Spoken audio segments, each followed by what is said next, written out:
Bonjour, non, rebonjour, je suis dans j'ai déjà dit bonjour dans le hier. Bon, rebonjour, en fait, pour la suite du cours, à vous, à tout de suite, j'avais dit, hein, enfin, je dirais seconde D, non, moitié de la seconde D, puisque l'autre moitié est en vacances, voilà. Donc, je m'adresse à la moitié qui travaille, qui suit régulièrement les cours, voilà. Bon, j'espère que ça va au moins dans deux autres matières, vous avez au moins et que bon. Bon. J'espère que le rythme n'est pas trop sonné, je crois rien parce que moi, bon, je fais le chemin de ferraille. Donc là aujourd'hui je finis le chapitre, je parle de tableauing d'une fonction affine là, sur Microsoft. Par contre après, j'ai besoin de faire une équation produit quotient. Et là, c'est vrai que ça risque de prendre beaucoup de trucs. Alors, est-ce que je commence maintenant dans le truc d'aujourd'hui? Ou est-ce que demain, mais ça va être quelque chose d'une heure qui va prendre plus que une heure de cours. Ça va prendre une heure de cours. Bon. Mais parce que j'aimerais vraiment faire clore ce truc-là et finir ce truc-là avant les vacances et tout. Et éventuellement, après, on se revoit, on fait d'autres exercices dessus, d'autres trucs. Parce que quand même, le programme est assez conséquent encore. Mais on n'est pas loin d'avoir fini. Bref. Bon, là, de toute façon, je borde donc 14 CT. J'ai fait grand 2, théorème de caractérisation de fonction affine. Hein. Alors, grand 3. Signe d'une fonction affine. Oh. Ouais, non, signe comme ça.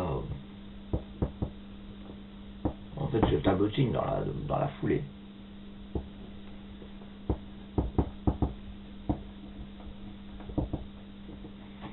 Alors. Monsieur, le bleu commence à souffroter. Ouais, je sais, alors. Le rouge m'en suis presque jamais servi, il souffrote déjà, via l'arnaque.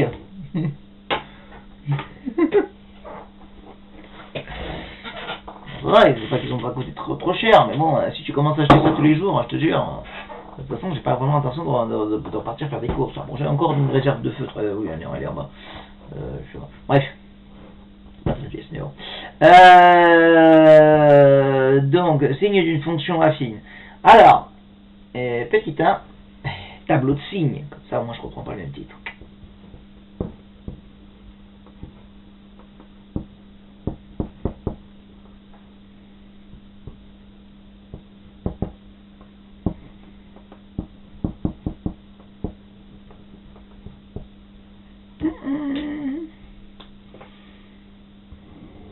Voilà. Tout ça, juste pour les titres. Ça, je pose ça là, derrière la propriété.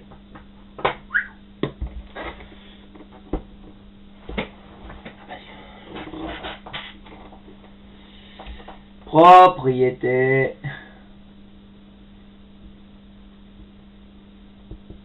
Monsieur, votre bleu, il commence vraiment. Oh! Vous arrivez à lire propriété? Non mais.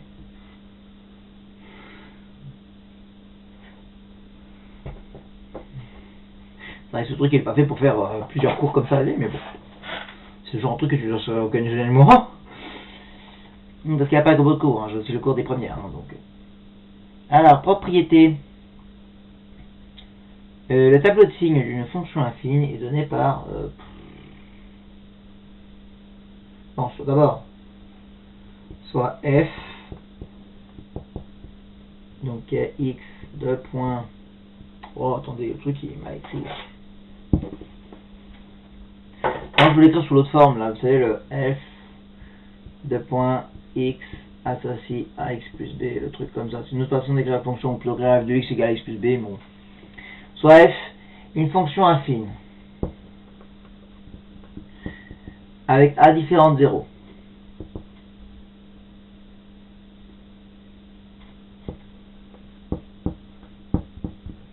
Donc, en fait, non constante, pas constante. Ok? Alors, vous avez deux cas de figure. On a le tableau de signe de f suivant. Oh, mais il m'énerve cette espèce de. Je sais pas que les traits de caméra, tantôt ça fait un mauvais contre-jour, tantôt ça fait des trucs, tantôt la lumière jaune, tantôt ça assombrit. Oh, adapte-toi et assombris-moi le truc, toi, la webcam, histoire qu'on y voit plus clair. Bon, allez, je vais utiliser le feutre noir, là. J'espère qu'il me souffre pas dans la gueule, quoi. On a les tableaux de signes suivants.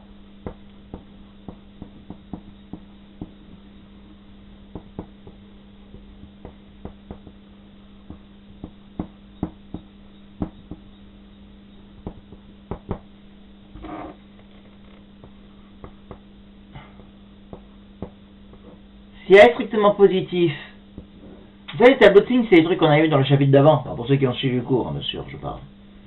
Ah, excusez-moi, je reviens tout de suite. Oui, donc je disais, on a les tableaux de signes chiants. Monsieur, votre 2, il a changé curieusement entre le... Oui, c'est parce qu'il était mal écrit, je me suis rendu compte dans la poste. Mais bon, donc on a les tableaux de signes suivants. Si A est positif, donc vous avez les tableaux de signes comme on avait dans le chapitre d'avant.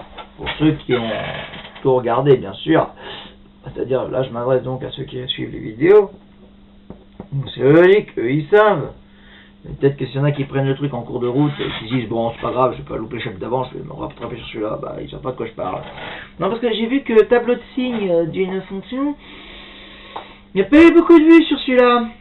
Genre moitié de la classe, ouais, le truc genre moitié de la classe, donc bon. C'est pour ça que je m'adresse à la moitié qui passe. Que l'autre moitié, il faudrait peut-être qu'elle regarde l'autre vidéo d'abord. Avec les exercices et tout. Hein. Donc, en fait, ce qui va se passer au niveau du tableau de signes quand le A est positif, il y a un endroit où il va y avoir 0, là où ça vous allez traverser en fait l'axe des abscisses graphiquement, c'est un moins B sur A. Comme là, il est différent de 0, moins B sur A, ça existe. Parce que je rappelle que si A il vaut 0, un truc divisé par 0, ça n'existe pas. Donc, à ce niveau-là, ça s'annule. À gauche du 0, on va avoir moins, et il va y avoir du 0, plus. Et si le A est négatif, ce sera le contraire.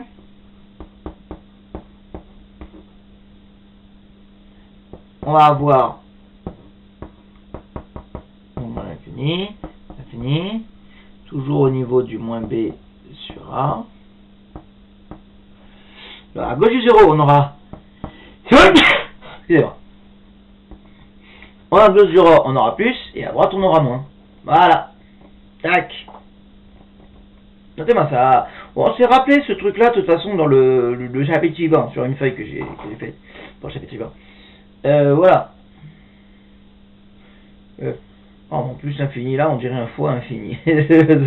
Ici. Sérieux. Mais bon, plus, il est vraiment mal fait. Bon, voilà. Donc, un petit exemple, puis après l'interprétation. Ok, on dépose. Bon. Donc, exemple. Bon, attendez, pause le temps que je fasse le truc. Alors, exemple.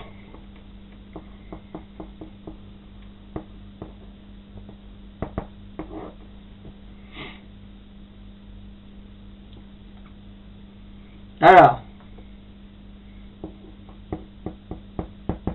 on va faire f(x) égale 3x plus 2. Et puis f de x égale moins 4x plus 5. J'ai peur que ce soit toujours les mêmes exemples que je reprends curieusement.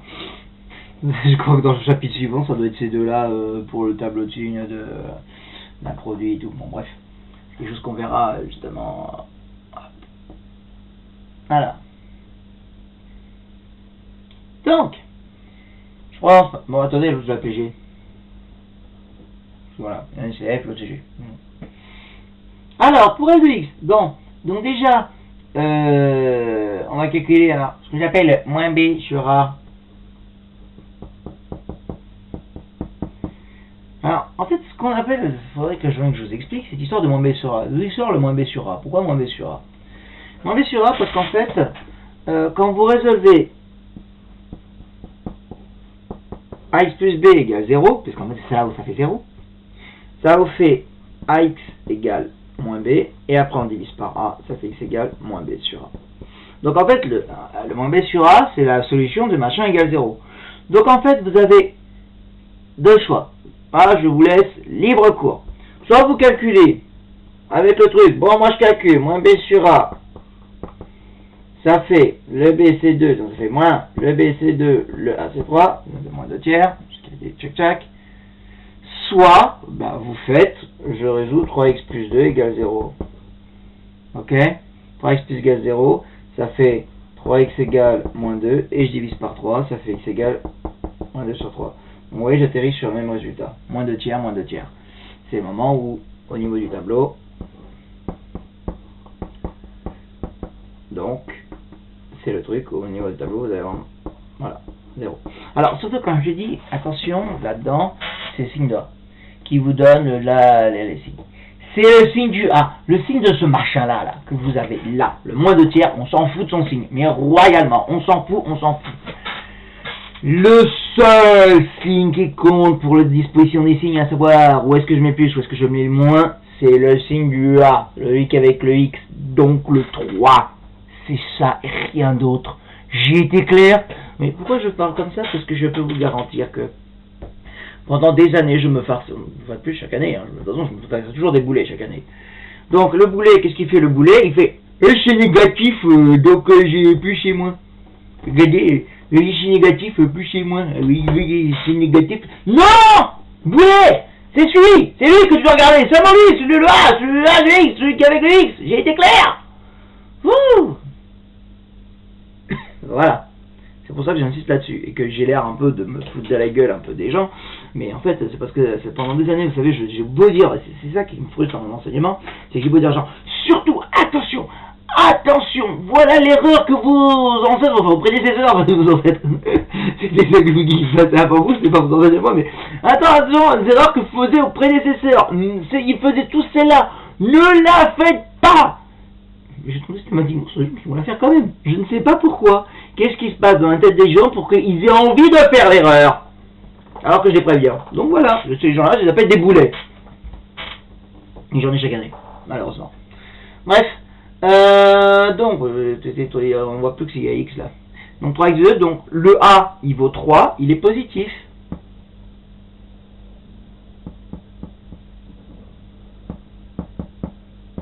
Ok? Le A il vaut 3, il est positif. Donc, comme le A est positif, à gauche du 0, j'ai moins, à droite j'ai plus. Et voilà. C'est tout, hein? C'était simple, c'est tout. J'ai été clair? Ok, pause. Je vous fais l'autre après, quoi. Alors, pour le G.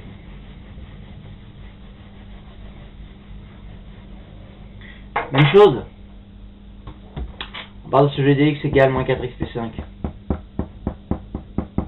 Soit vous faites le moins B sur A, mais alors attention qu'on va dire moins B sur A. Moins, le B c'est 5. Et là c'est moins 4. Moins sur moins, plus. Ça fait donc plus 5 4. Soit vous faites le truc, j'aurais de moins 4x plus 5 égale 0. Ça fait moins 4. Ça fait moins 4x égale moins 5. Ça fait x égale moins 5 sur moins 4. Et hop, ça fait 5 quarts. Bon bref, on tombe sur la même chose quoi. Ok? Pareil que l'autre tout à l'heure. Choix des armes. Comme ça ou comme ça. Donc ensuite, et c'est un plus, non, parce que c'est plus 5 quarts. Mais on n'écrit pas plus 5 quarts sur le truc, on va écrire juste 5 quarts. Hein.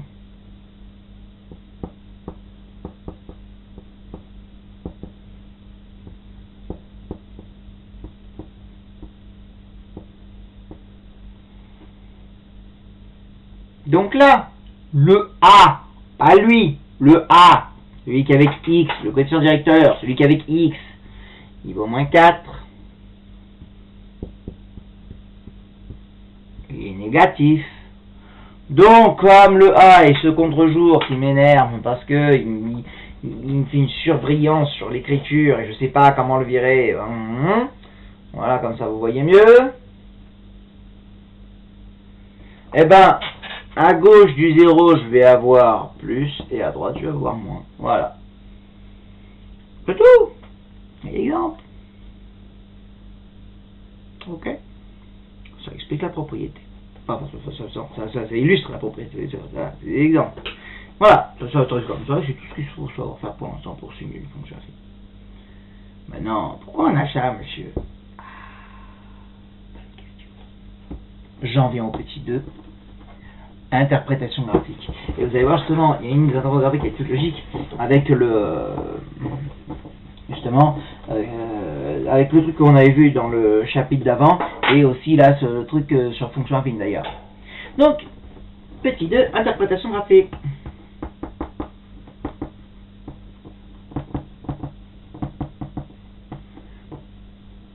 Donc on sait que ce qui représente une fonction affine, c'est une droite. Non, je pense que vous avez répondu. Peut-être qu'il y en a qui sont en mode... Non, pas ceux qui regardent. C'est ceux qui regardent pas qui sont en mode là comme ça. Parce qu'ils ont comme ils n'ont pas suivi le cours d'avant, alors forcément. Attends, je suis pas celui-là non plus d'ailleurs. Interprétation graphique. Donc, c'est une droite qui représente la fonction affine. Et on a vu que ax plus b égale 0, ça fait x égale moins b sur a. Ça veut dire que c'est au niveau du moins b sur a que votre droite traverse l'axe des abscisses. D'accord? La droite représentant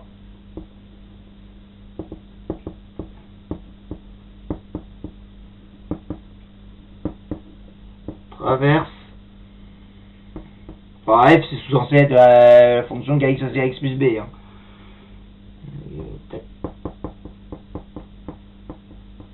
Si, j'ai bien écrit dans mon cours f de point x associé à x plus b.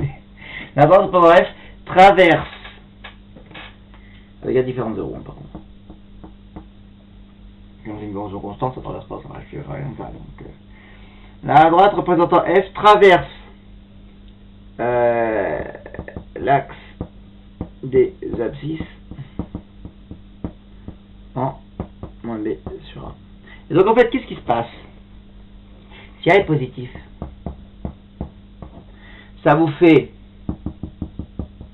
une fonction affine qui est croissante. Ouais, ça vous fait une droite qui monte comme ça. Le truc que vous avez là, c'est justement le moins b sur a. D'accord? Qu'est-ce qui se passe avant le moins b sur a? Le truc qui monte. Avant le moins b sur a, la droite elle est en dessous de l'axe des abscisses. Ça veut dire que vous êtes dans les négatifs. Avant le moins b sur a, vous êtes en dessous. Après le moins b sur a, vous êtes au-dessus. Vous êtes dans les positifs. D'où le fait que l'on récupère pour le tableau de signes, d'abord moins, ensuite plus. Avant je suis en négatif, après je suis en positif. Alors que pour A négatif, qu'est-ce qui se passe? On a une fonction qui est décroissante. Donc, ça fait une droite qui descend. Et là où ça coupe, c'est au niveau du moins b sur a, encore une fois de plus. D'accord? Avant le moins b sur a, bah, je suis au-dessus. Je suis dans les positifs. Après le moins b sur a, je suis en dessous, je suis dans les négatifs. Plus à gauche, moins à droite. D'accord? Pour la positive croissant, je passe du négatif vers le positif, moins à gauche, plus à droite. Pour la décroissant, je passe du positif vers le négatif, plus à gauche, moins à droite. D'où les tableaux qu'on a là. Et qui s'effacent parce que quand tu le tiens de l'autre côté. Ok. Voilà. Bon. Eh ben, c'est tout pour le cours d'aujourd'hui. Ah, chouette. Exercice pour demain. Bah quoi? Vous vous entraînez. Parce que demain j'apporte des produits signes, etc. Il faut savoir faire des tableaux de signes de fonctions. Donc ouais, il faut que je vous en donne. Ok? À toutes. Alors, bon. Ah, tu vois, j'ai oublié de ramener le numéro du exercice. Alors, voilà.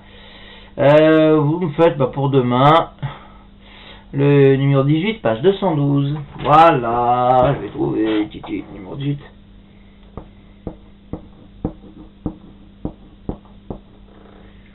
Monsieur, dans le truc, il y a une fonction constante, c'est-à-dire le cas où le a il les zéros et vous ne l'avez pas dit dans le cours.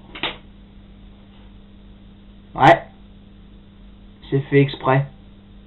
Parce que si vous regardez la fonction constante, c'est logique et c'est du cas par cas en fait. Et quand vous voyez la fonction constante, la réponse doit vous paraître évidente. Je veux que vous la deviniez par vous-même. C'est tout. Tout le reste, quand c'est pas une fonction constante, vous appliquez le truc qu'on a fait. Vous verrez au moins la correction d'avant. Non, je veux que vous réfléchissiez un peu par vous-même sur le truc et que ça vous paraît logique, que vous dites bah oui, en fait, ça va faire ça. Oui, normalement, oui, ça doit faire ça. Ça fait ça? Oui, ça fait ça. Mais ça, réponse demain. Normalement, j'espère que vous allez bien réfléchir sur le truc. Que ça vous paraît évident. Bref, 18 pages de 112, donc pour demain. Voilà. Il y en a juste un, oui, qui effectivement, qui correspond au cas A égale 0, qui est le contraire. Mais ça, c'est à vous de réfléchir justement sur ce qui se passe. Tout le reste, normalement, ce qu'on a fait. Ok. Allez. Bon courage, et puis à demain. Demain, correction, plus après. C'est un sacré truc. Je vais mettre sur Pronotis aujourd'hui, enfin sur NT2 aujourd'hui, un document justement par rapport au cours de demain. Vous devrez peut-être le télécharger, comme ça pouvoir le regarder et tout, etc. en avance. Vaut mieux. Ok. Allez. Si ça se trouve, je vais le mettre dès mardi. On est aujourd'hui, en fait, là aujourd'hui c'est mardi. En fait, c'est beaucoup, je pars demain, mais bon, on fait comme ça on est mercredi. Ça se trouve, moi je vais le mettre déjà dès le mardi dans le truc, mais enfin, je l'ai déjà mis dans parce que la vidéo ne paraît que le mercredi. Donc, moi, je l'ai censé l'avoir déjà mis hier. Ça dépend si vous l'avez téléchargé ou pas. Il sera dans l'espace documentaire. Voilà. C'est sûr, justement, pour le cours suivant qui sera jeudi. Allez, arrêtez pas ces conséquences. Désolé, bon. Mais là, parce que je trouvais que c'était plat ce que je faisais, j'ai fait en fait un peu lundi, un peu mardi. J'ai vraiment tout pu décomposer par petit peu. Puis ça, à chaque fois, une petite notion. J'ai pas trop chargé lundi, mardi, mercredi. C'est vrai que je chargeais le jeudi. Désolé. J'ai un peu mal là-dessus. Oh, bon. À plus.